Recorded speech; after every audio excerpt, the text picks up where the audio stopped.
Ladies and gentlemen, grab your gloves and get your compost ready. Stepping into the ring is the perennial powerhouse, the sultan of soil, the beast of the beds, where permaculture reigns, food grows wild, community roots run deep, and yes, the garden punts hit hard. Freedom starts in the soil. This is the Guerrilla Gardening Show. Welcome back to the Guerrilla Gardening Show. Hope you're enjoying our brand new introduction. My name is Mike with Mike's in the Garden. Back again with Sam Igo, Central Florida Abundance. What's happening, Sam? What's going on, y'all? What's going on, Mike? Not too much. Like Had my your shirt, man. first, yeah. You can get yours at the link below. Had my first dragon fruit the other night, the purple haze, which I did not think that was the variety it was. Okay, I saw that video on your Instagram. That looked Yeah. delicious. Oh my God, was it? And it was, I mean, it was small, probably like baseball size, maybe a little bit smaller, but still, nonetheless, I mean, had these things for over 2 years and finally got a whole bunch of fruits on there, and we're excited, man. That's awesome. Your patience is paying off. And I mean, that sounds like a pretty good size for a dragon fruit. Really, especially your first one off the plant. Usually that's like the smallest one. Yeah, But that's well, great.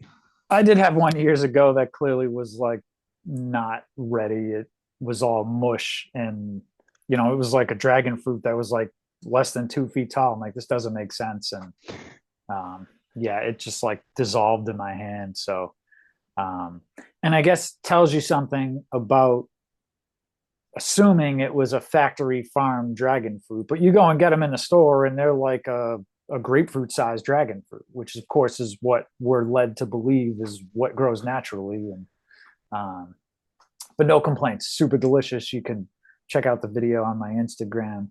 um, but Sam, you've got something really interesting I want to get into today. So I mean, we can start sharing the video, or you can start talking about this hedge Mm. screen that you have here.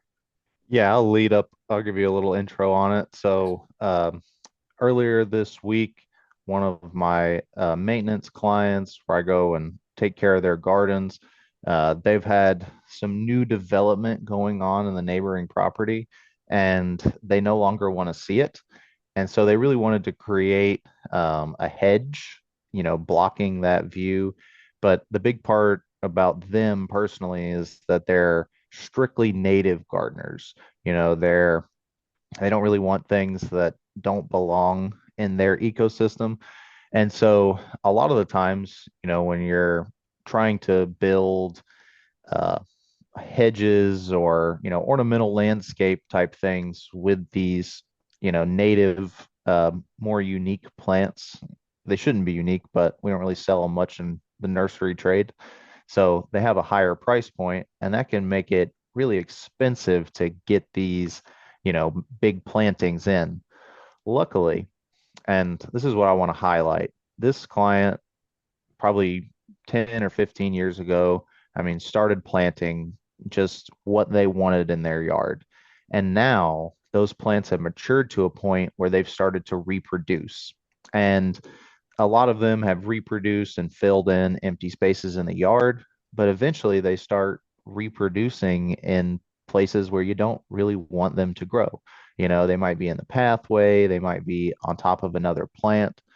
So in this yard, there's a lot of native hedges called Simpson stoppers, and then understory bushes that are wild coffees, actually. They're not caffeinated, but very closely related to the coffee that we drink.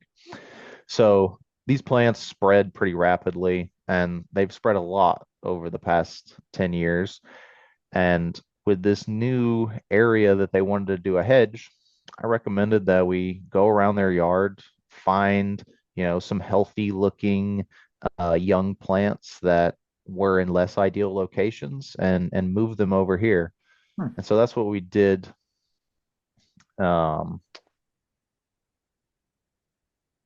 Here you go.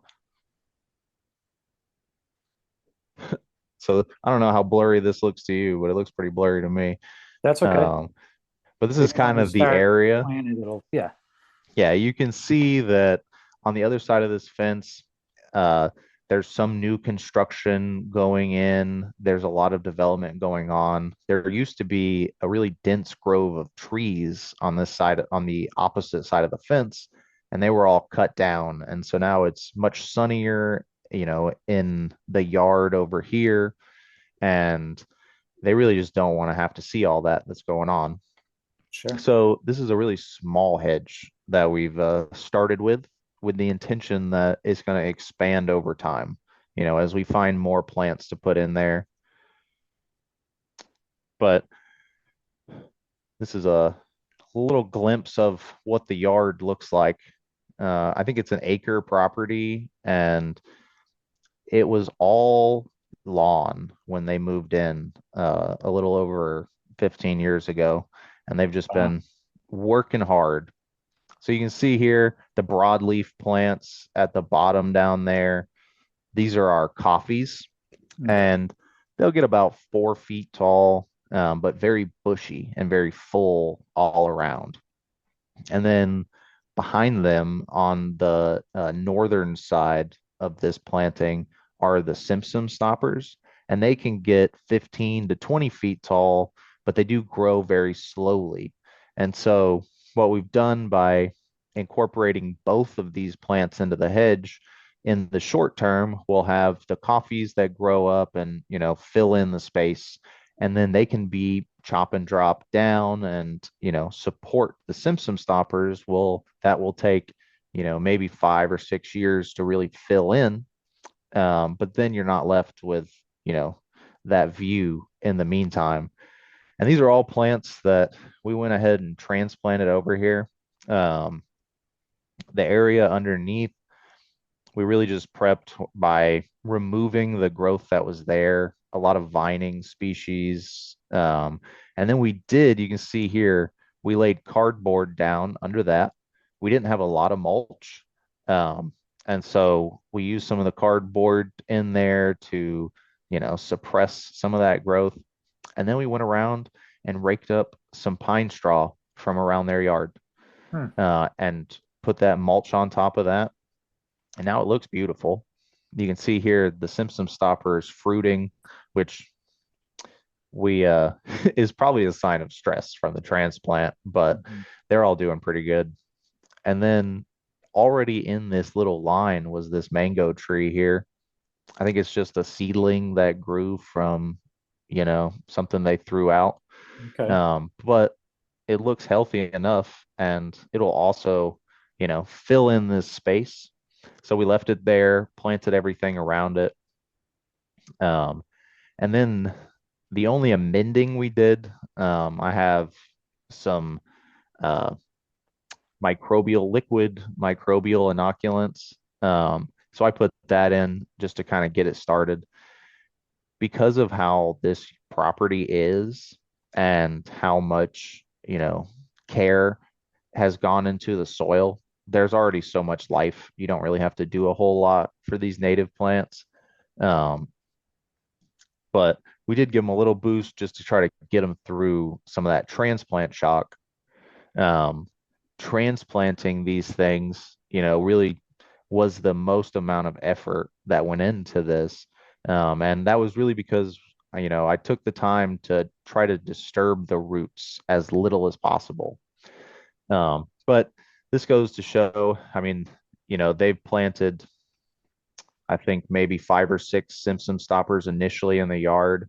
And now, and say there's probably over 50 if you count all the seedlings.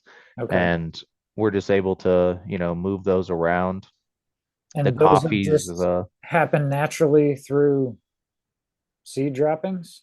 yeah, through the Okay. birds, the Simpson stoppers that had those red berries we Mhm. saw, um, they are bird magnets, and they are edible fruit.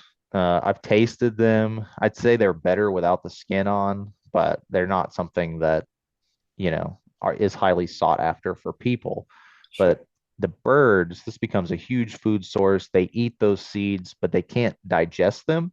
So when they poop, they get deposited out. Another thing with this plant specifically, and a lot of plants will do this. We talked about your passion flower recently that spreads underground. These symptom stoppers will do that as well. And Mm. so they'll send out, lateral roots that will pop up, a couple feet away from the main plant. And then you can divide those smaller plants off and, replant them somewhere else. Very cool. And so, I mean, really, you know, I wanted to show this off because it's just a really good example of, what you can do with what's in your yard currently. Maybe, y'all haven't planted anything out that's quite that mature yet, that's reproducing, but, there's always the opportunity. And when you go look around, there may even be wild plants growing in your area that you can use to landscape your yard.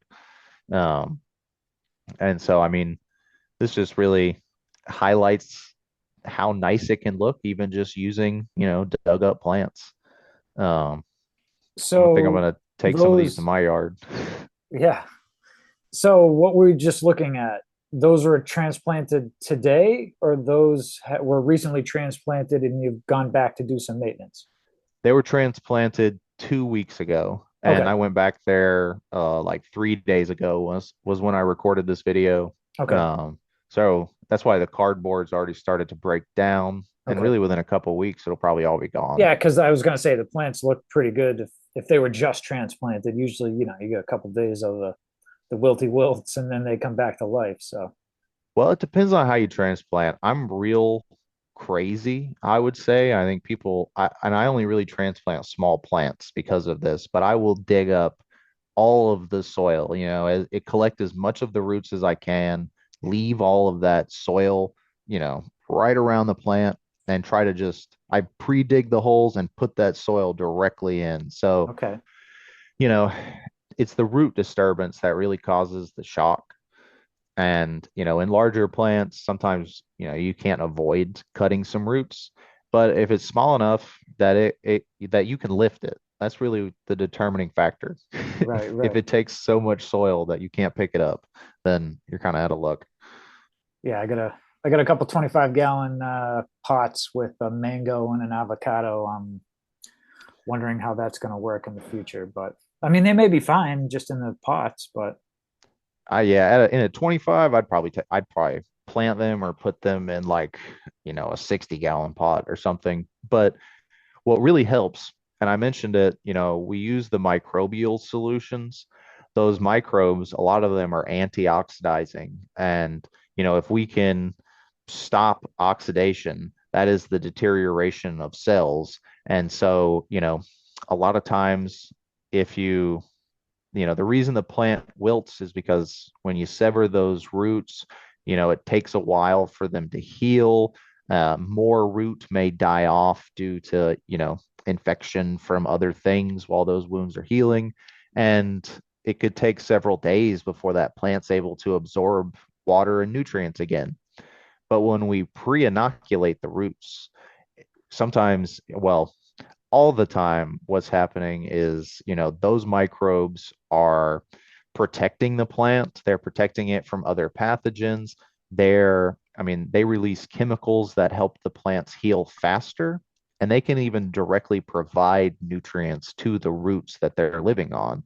Um, and some of the times, the plant looks better after the transplant than it did before because, if you can keep the roots from being too stressed. Now you've moved it into a better location with more sunlight, and most likely, after it's been transplanted, it's getting watered. Where, a lot of the times when they just pop up randomly in the yard, we don't water those plants. But these are looking pretty happy, and I mean, it took several hours, to do all this, just with a lot of attention and being mindful of what we were doing. Um, but a lot of the times, even if your plants go through some shock after transplanting, they can recover from that. So, if your tree starts wilting after you put it in the ground, don't lose hope. Keep taking extra care of it. And It's got a good chance of coming back. Have Okay. your mangoes been in the pots the whole time, or like are they seedlings, or did you just buy 25-gallon trees? Uh the one that's in a 25-gallon pot, I'm still not even sure how I came to get this mango, if it was one that I grew or something that, because all of a sudden, um, I know I up potted it to the 25-gallon pot, but Oh, it okay. looks like it was grafted. It's got all kinds of like sprawling out branches, and the one that I have that's in the ground, that's like a year older.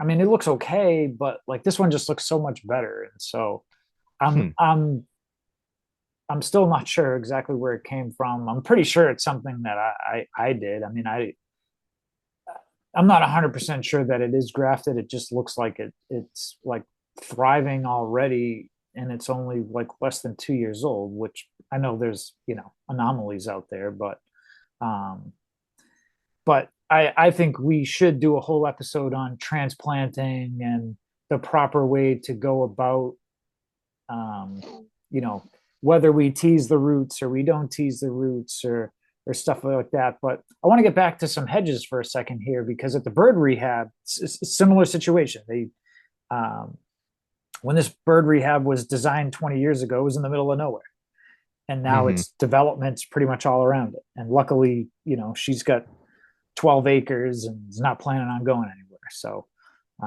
at least we'll, keep some. Good for her. Keep that Yeah. area safe. And 5 years ago, she started planting every 20 feet bamboo. And now it's almost a whole wall of bamboo.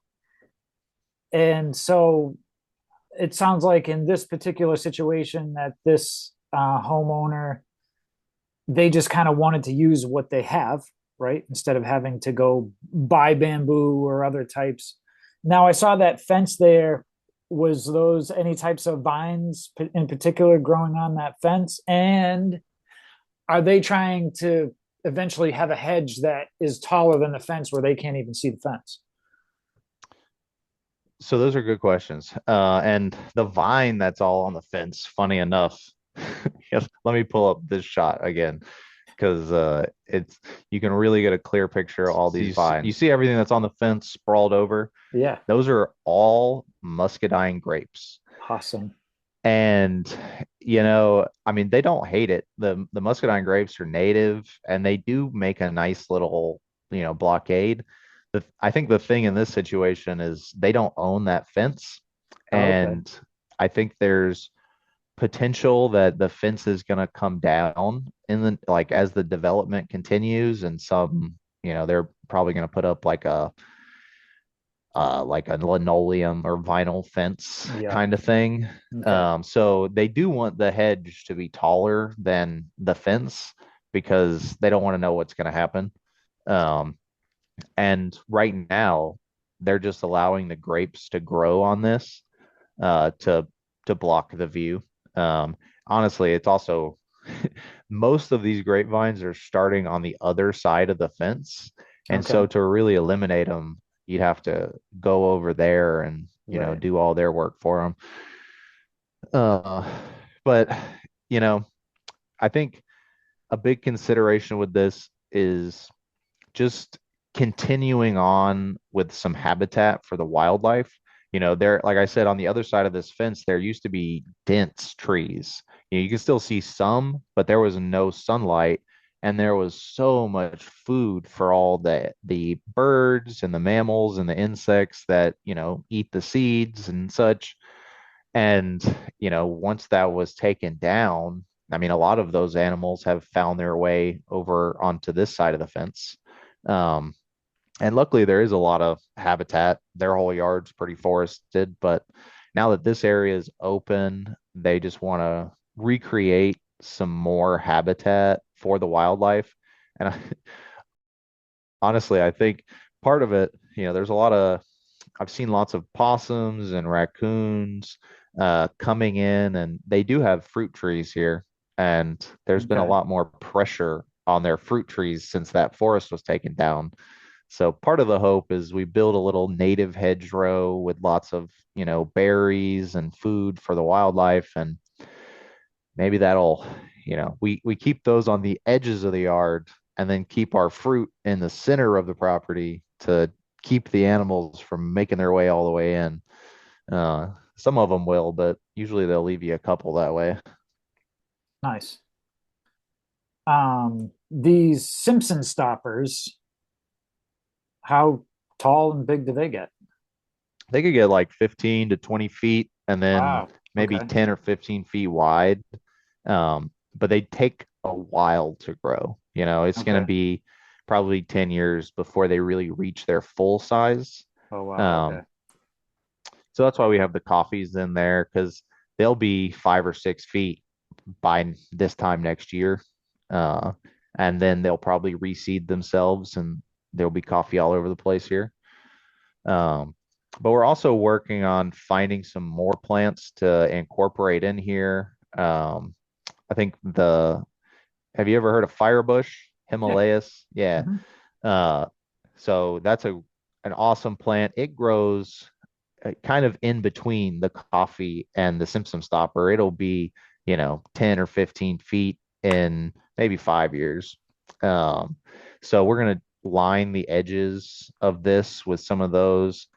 We're really trying to create layers. Having a solid row of plants is not going to create the habitat, obstruct the view the same way that, a multi-layered, staggered system would, especially with our, kind of systematic growth cycles where, we've got our early succession plants with the coffees. We're going to have the mid succession with the firebush, and then our long-term plants are going to be the Simpson stoppers that'll probably outlast the people who are living here now, and it'll be a gift to the next set of homeowners.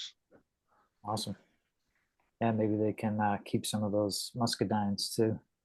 Oh yeah, I'll tell you. Actually, the I've eaten several muscadines out of this property, and I mean they're small, just like any of your typical wild muscadines, but their seeds are so small that I would almost consider them seedless. And they're so tasty, like, they're so tiny that you can kind of just crunch it up and not notice. And they're so tasty. I've eaten a lot of wild muscadines and the flavor's kind of like sometimes it's good, sometimes it'll, you know, Right. make you pucker. Uh, but these are like grape juice. And so I think most of the grapes go to the birds, but if you hit it at the right time of year, you can get some grapes off those wild vines. Awesome. Well, uh, however long we keep the show going, Sam, maybe we do an update a year from now and get an update on everything that's going on that property and the development next door. And maybe there's another story to tell then. Absolutely. Yeah, we'll keep you all updated with this. And I mean, if you want to see any updates, you can check it out on my Instagram. I have posted about this and some other pictures around this property. It's an interesting place, and I'm sure we will touch on it again. Eventually, I'll get a good video of the front yard, and we can see the dramatic changes that have been going on up there. Awesome. I love it. That's what I love about this show and us having these conversations is we get to look at all different kinds of things going on, especially here in Central Florida. But, we're in a climate that, you know, Texas, Louisiana, there's lots of climates that are somewhat similar to us where, they can take what we're talking about and hopefully use it to their advantage as well. So, um, Absolutely. Everybody's got natives, if you're not in Florida, if these aren't your natives, trust me, you have some. And I mean, that's going to be the easiest thing to just start planting around. They're the plants that are going to require the least amount of care, because just find what's supposed to grow there. And then make yourself a free hedge. yeah, awesome. Sam, this was a great episode. Lots of good knowledge in this one. Why don't you tell everyone where they can learn more about you and your company? Absolutely. Thanks, Mike. Uh, As I said, y'all can check me out on Instagram if you want to see more of this property or other properties that I work on. Facebook is also going to be Central Florida Abundance. And then we have a new website, iGo Family or the igofarm.com. And you can check out some of our produce boxes for sale. What about you, Mike? How do I get one of those shirts? You can get your I Poop Breakfast t-shirt, some other funny / bad garden pun shirts at our Etsy shop at the link below. And you can also check out some of our other shirts right here.